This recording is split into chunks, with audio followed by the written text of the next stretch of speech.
মামা, সারি সারি বস্তির ঘর, কুশিত মেয়েগুলো রং মেঘে শামসের দরজার কোণে কোণে দাঁড়িয়ে আছে।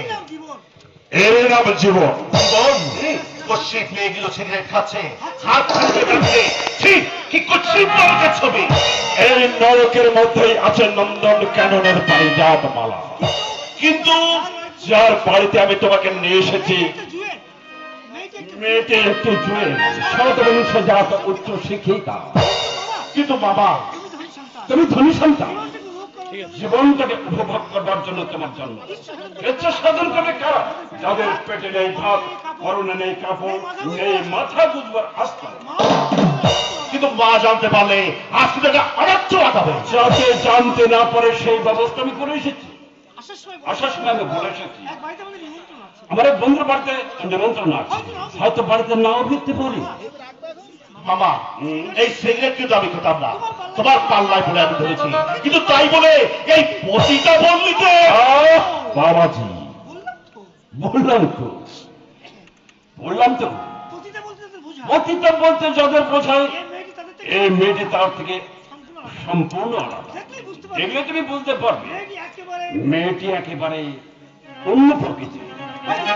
ভাই এবার চন্দন, এই তোমার কাছে সিগারেট আছে? সিগারেট আগে না মামা, সিগারেট তো শেষ হয়ে গেছে। তুমি বসো, আমি তোমার জন্য সিগারেট নিয়ে আসি। দাও দাও, কিন্তু একা একা এখানে একা থাকতে হবে না বাবাজি, আমি শাহানাকে পাঠিয়ে দিচ্ছি। শাহানা? হ্যাঁ শাহানা, ওর সঙ্গে আলাপ করে তুমি বুঝতে পারবে আমার কথা সত্যি কি মিথ্যা। তুমি বসো। আচ্ছা, আমি তোমার জন্য সিগারেট নিয়ে আসছি। তুমি বসো, শাহানাকে আমি পাঠিয়ে দিচ্ছি।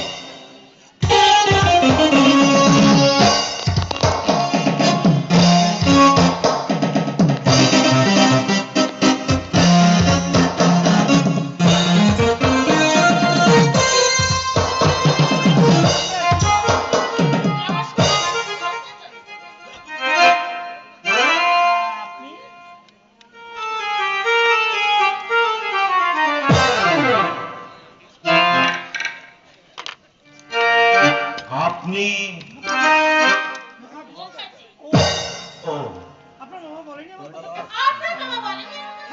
হ্যাঁ বলেছে, মানে কিন্তু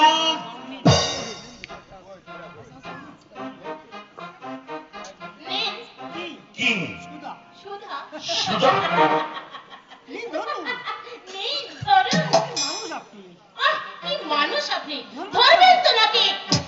দেখুন, মানে বলছিলাম কি, এই মদ আমি খাই না শাহানা। আপনি বড্ড ছেলে মানুষ। আমার সঙ্গে আপনি যে করছেন কেন? না মানে বলছিলাম কি, মানে মদ তো আমি খাই না। তাই বলছি।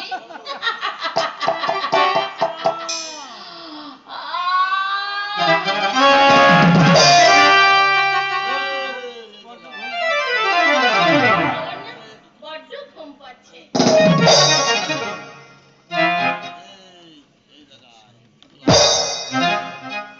কি দেখছেন? দেখছি তোমাকে।